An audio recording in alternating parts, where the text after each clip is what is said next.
Hello বন্ধুরা, আজ আমরা শিখব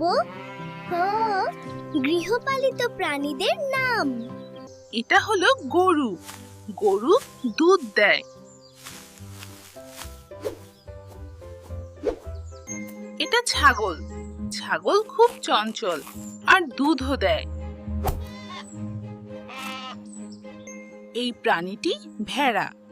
ভেড়ার নরম লোম দিয়ে উলের পোশাক বানানো হয়। এটা মুরগি। মুরগি ডিম দেয়। এটা হাঁস। হাঁস পানিতে খুব ভালো সাঁতার কাটে।